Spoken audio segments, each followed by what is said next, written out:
एकर दीवाना बाजा माना भइल बाजा माना भइल का बुझला एहो एकर दीवाना बाजा माना भइल बाजा माना भइल त जब से छौड़ी के हो जब से छौड़ी के सलवार सामी याना भइल जब से छौड़ी के सलवार सामी याना भइल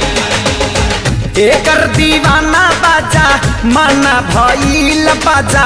माना भइल त जब से छौड़ी के सलवार सामी याना भइल त जब से छौड़ी के सलवार सामी याना भइल जब से छौड़ी के सलवार सामी याना भइल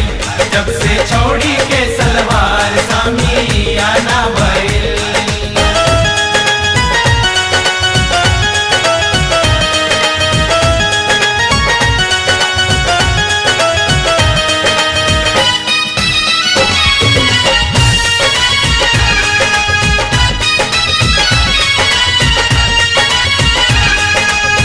गाल हवे गोरखपुरी ओठ हवे पताना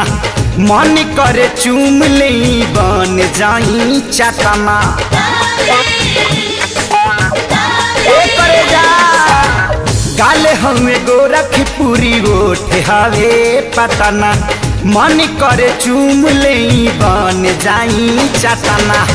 फिगर बा खाए लायक दाना भइल बाए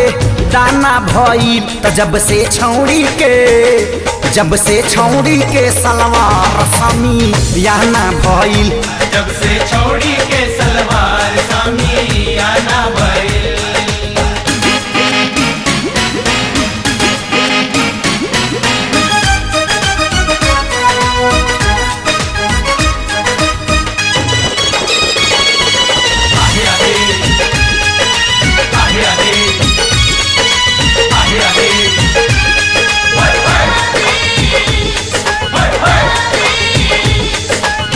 कमर लचका के चाल चलतिया पिसके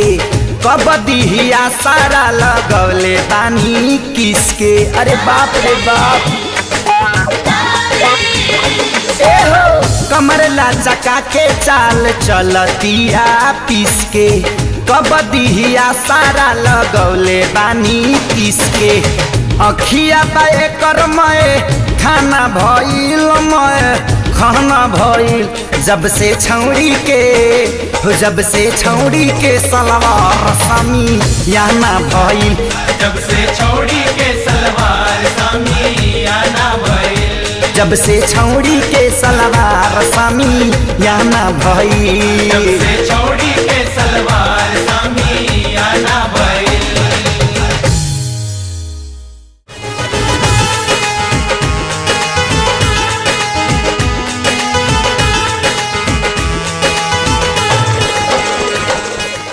Click on the bell icon to get regular updates from Venus.